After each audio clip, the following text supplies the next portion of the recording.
Okay. Welcome everybody that is tuning in and decided to watch this video. I really appreciate y'all. Known unknowns. This is the very first episode, and we about to get right into it. I'm not even about to wrap y'all up, because I don't know y'all. Y'all don't know me, but hopefully you subscribe to the channel because I got plenty more content, coming in the near future. And yeah, like in the comments, let me know what you like, what you dislike, whatever. But we about to get right into it. This is an unknown interview. Tupac, one of the greatest rappers of all time. I would say so. Let's just get right into it. Got somebody knocking on your door trying to take something from you, right? Harder and harder. And that's what kills me. It's like every time I think this is it and I go all out to beat that, I win or I lose, and then I come into the next one. It's worse. It's even worse. Like it's like like the Twilight Zone, because it's like some evil, unstoppable shit that it just won't let me go. It's just got his hands on me, and it just want to see me fail. And in my mind, sometimes when I'm drunk or I'm just laying down, I'll be thinking like, damn, is this true? Will I fail? Am I supposed to fail? I mean, should I just stop trying and give up? But then I'll be like, nah, hold on. That's exactly what they waiting for me to do. Is to just say this is too much. I can't take it and give up. So now it's a fun little game that I cry at sometimes, I laugh at sometimes, I smile, I have good times and bad times, but it's a game. It's this game of life. Do I win or do I lose? I know one day they're gonna shut the game down, but I have to have as much fun and get around the board as many times as I can before it's my turn to leave. That's for real. And that's it. That's for real. We chilling with Tupac right now. We're gonna come back with some more Tupac. We just lounging in this trailer. Me and Ellie, at the set. All right, we'll be right back. Man, shout out to Sway, man. Sway been doing this for a long time. All right. How Sway?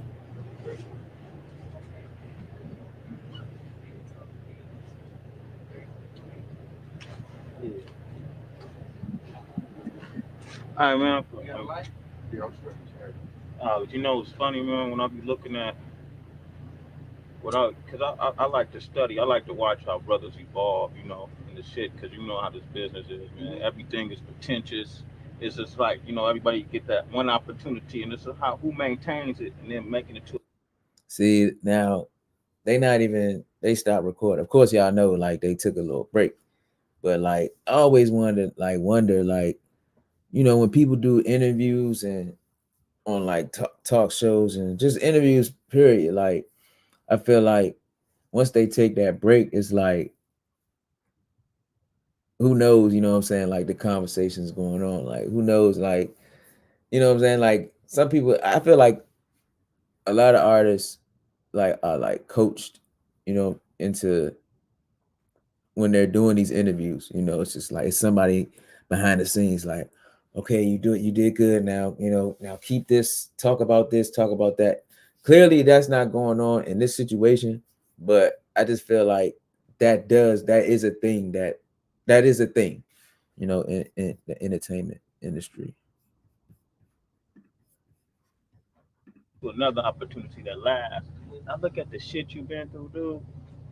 I sit and think about it. It's been career ending shit. Yeah. Shit that the next nigga, I mean, I done had problems with the IRS, the police, the Yeah. Fed, government, raid. I mean, everything that they end your career. That's how you know somebody's trying to end my career. To get you. You know, these are not coincidences. Yeah. I mean, because I've been on probation for shit the niggas get turned loose on. You know what I mean? I went to jail for that year, not for rape, but for touching her ass. Sexually, they couldn't even get me on shit, but touching her ass. And they put you in.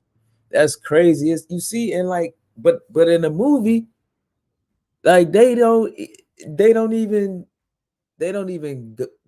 mention that. You know what I'm saying? They don't even show that. Like they just got him on the movie. It's just like basically the movie helps with the story that he was falsely accused of.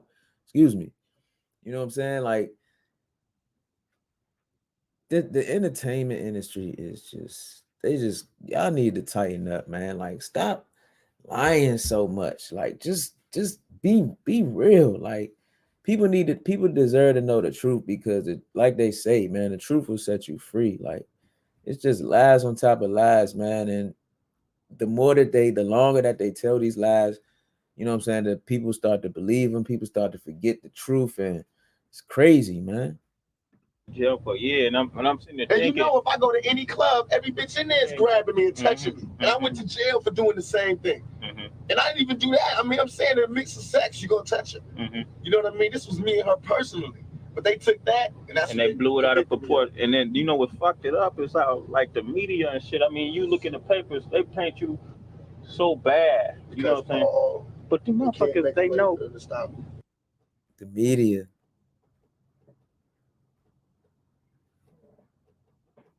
Man, who is this calling me? I can't even answer this right now.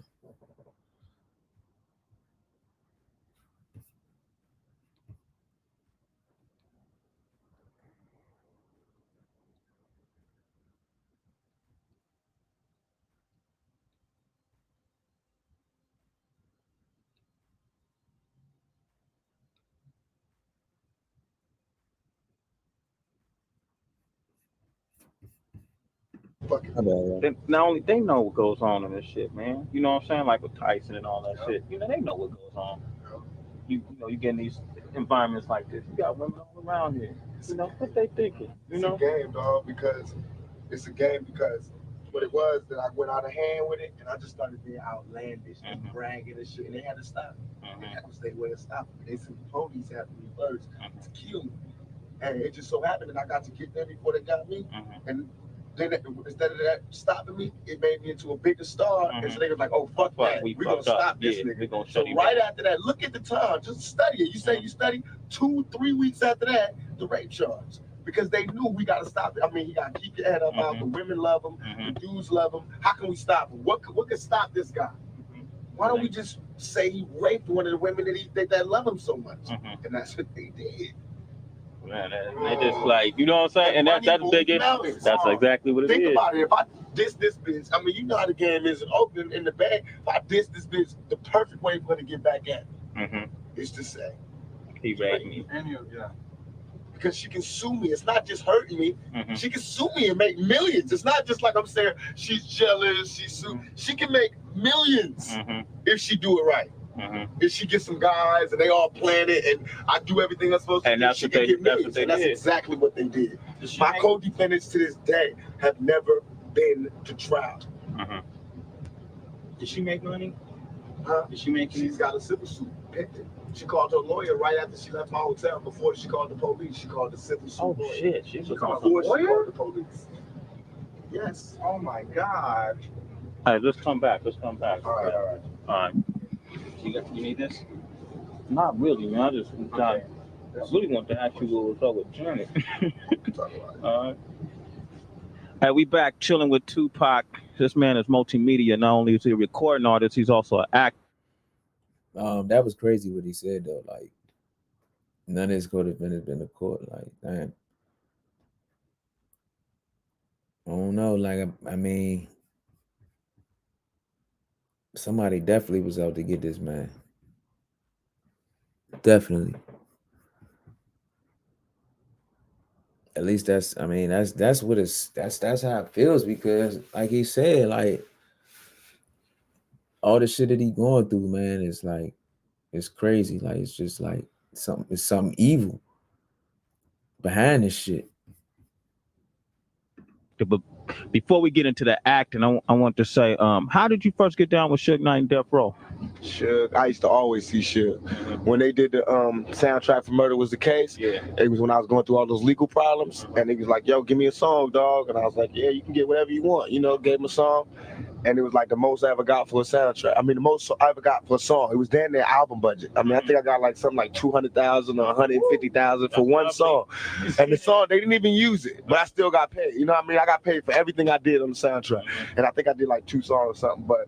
And I remember when he did it like, yo, it wasn't even like because he was jocking me. He did it because he knew I was having crazy legal problems. And I was a man. He had asked me to come to Death Row, and I was like, I ain't ready. And instead of like taking it personal, he just did that for me. And I appreciated that. So when I'm in jail and I'm sitting there, what made me do the Death Row thing, because I was really going to quit rapping. But then Puffy and Biggie and all of them came out in the vibe, and they lied, and they twisted the facts. And all I wanted to do was end everything Yo, all I wanted to do was end everything and walk away from shit. You know what I mean? Like how Scarface and all them niggas Yeah. do. I want to get out the game. I'm trying to get out the game. They want to dirty up my memory. They want to dirty up everything I worked for. So it made me come back. Instead of quitting, it made me come back more relentless. That's crazy. Like, what if Pac, like, he just said, you know, man, F it, you know, I'm not even about to rap no more. And Puffy and him, like, never said anything. He just faded away, you know what I'm saying, and just went and did something else. Like, he might have been still alive. Who knows? Like, I don't know. But imagine that. Destroy my what in fact is my comrades, to destroy what used to be my homeboys, my what I work for, my closest clique. You know what I mean? I work hard all my life as far as this music business to make it East Coast, West Coast love and make everybody feel comfortable. And I dreamed of the day. And like for those of y'all that like, if this is like something new, like this image right here, Biggie and Pac at the table, like, yeah, you know, Biggie came up under Tupac. You know what I'm saying? Like, in a way, you know, like they was cool. They was fucking with each other. Like Pac even said, like Biggie used to sleep on his, he used to let Biggie sleep on his couch. You know what I'm saying? Shit like that. Cause remember, Pac was, he was in New York first before he had made that transition to Cali and joined Death Row. So, you know what I'm saying? Like niggas knew each other. They was around each other. When I can go to New York and be comfortable, and they can come out here and be comfortable. So it's not like I'm when people say, "Why are you doing it so silly?" It's not like it's not silly at all. But you can't disrespect the love. You can't disrespect the peace treaty. That's just like when the Indians made deals with the white dudes, and they would just come and rape their women and shoot them up and then leave. No, the Indians ain't gonna love white people no more. They gonna want to kick up some dust until we think about it and renegotiate the terms of the treaty. And that's what I'm talking about. That's where y'all at right now. We gotta have this beef and this war and these words and this dialogue until we can renegotiate the terms of the treaty. I love the East Coast. I'm from the East Coast, but they have to understand that you can't just be saying shit about us and think that we're not gonna take it personal. You can't just be calling us fakers and pretenders and non-creative motherfuckers and we can't freestyle and this and that and this and think we just gonna be like, oh, well, that's cool. We love them because they started it. Hell no, we're gonna take it personal, just like a kid would when his bigger brother who ain't doing shit is all of a sudden. You know, that's just like the little brother making hella cash and the bigger brother's like, you owe it all to me. That's wrong. You know what I mean? Don't be mad because the little nigga's coming up. You know what I mean? Now, is it now? Do you think the East Coast West Coast rivalry is like both coasts, or because a lot of people think it's more Bad Boy Death Row? It is. It's not both coasts. What it is was that the East Coast, the people on the East Coast are real proud, real cultural, and real strong, just like we are on the West Coast. And so what happened was Biggie came at a time, just like what Hitler did with the Jews. Biggie came at a time when they were open to somebody saying, we're the master race, and these guys are nothing, and they're pretenders, and this is why we not making it in the business because of these guys. This is why we not doing nothing because of these guys. So the East Coast really not hating us, really not knowing nothing about us, but just listening to their supposed to be leader. You know, listening to the person that was representing for them. Like, yeah, okay, well, Biggie, you know, he from Brooklyn, woo, woo, woo. You know what I mean? And that's what happened. And so all of a sudden, people saying stuff that they didn't even know was what they was doing was like ending our culture when we started. We held it down for y'all. That's how I felt. I was in tears. Like, what? When y'all was out there on some, when LL was dancing with women in silver suits and niggas was on some other shit, which I'm not mad at because I might do that one day. And I love them niggas. You know what I mean? But I'm saying when you was being creative and wanting to try other boundaries, we was holding it down with this hardcore shit. It might not have been what you wanted, but it kept rap alive for years. It kept money coming in. It let them notice us. So how could you look at us now and be like, this ain't good enough? You know what I mean? We the broken home. Y'all ain't teaching. That's crazy. Niggas used to carry they strap. They used to carry the strap around. Like, I mean, now most niggas keep it on the side, but that's crazy. It's that LA shit, man. I feel like that shit started like I ain't like the first person I seen do like this shit right here is like somebody in Cali. You know what I'm saying? With somebody in Cali. just this. We ain't come from we ain't got no subways or graffiti. We learned this. I mean, in spite of the gangs, in spite of all of that, we came up with this culture. You know what I mean? So I felt like we never got what we deserved, and I took it personal because I'm from the East Coast and I know about that culture, but I know about this culture because I was here when it was being put down. So now I'm doing what the East Coast would have did if the West Coast did this to the East Coast. I'm riding for my side. You know what I mean? You wrong. This is not right. Recognize us, and the only way the East Coast gonna recognize us is for us to do it on records, by money, by sales, and by representing it. Just like KRS-One, when PM Dawn got on stage and he had talk shit about him, what did KRS-One do? So why are people telling me I'm wrong for doing what I'm doing? They love KRS-One. He is hip hop. Am I correct? That's true. Right. So I'm hip hop. I'm mad at Biggie. I'm rushing the nigga. What's the problem? That's real. The East Coast separate themselves from Biggie. We'll do shows in these. Everything is beautiful. But so far, the East Coast has been with every all interviews I read, every letter I read. Niggas is like, fuck Tupac, Biggie this, Biggie, like he's representative of the East Coast. So that's why I attack as though I do, because I'm a general and I'm a smart general. And I'm not going to attack at no blind soldiers. I'm going to attack at those attacking me. Only reason people was mad now is because I came out of jail and made this shit a reality. When I got out of jail, the West Coast, East Coast shit was really started. California love what I was saying, put it down. And now the niggas is mad because money is fucked up. Attitudes have changed. It's not as safe as it used to be. Niggas got to think about their business steps, and that's what I wanted to happen. Now let's go to the table. Let's talk. Let's make peace. Let's work it out. Let's get a community the money. So you saying with a conversation with guys like Puffy, Biggie, and that whole East Coast? Sit down and conversate with Puffy or Biggie, because that's like Scarface sitting down with the dude he overthrew. You know what I mean? They not on my level, but I can sit down with the OGs from there, which we are doing. People don't even know we not beefing with the East Coast. We starting Death Row East with Eric B, all the OG niggas out there from the East Coast. We got Kane, Christopher Williams, all these artists. We trying to get Bobby Brown, all these artists. We trying to put the East Coast Death Row just like the West Coast Death Row and make it major. All right, hold on. Let me speed up a little bit. From the East Coast, I'm like, fuck the East Coast. You know, half the rappers from the East Coast was there when I got shot. Nobody knew a thing. That's just like you coming to the hood, the police ask them what happened, and everybody's like, I don't know. You know they lying. And all I was doing was like, give me my proper etiquette. If Biggie was out here on the West Coast, he was in the studio with me and we homeboys, and he got shot. No, I wouldn't tell him who did it, but I wouldn't go ride on niggas who did it, but he would want to know who did it. And I'd be like, look, man, these niggas from Watts did it. Boom, this is why they want to talk to you. When. That's how I do it. Just like when the niggas from the 60s wanted to get a stretch. I went to them personally and talked to them.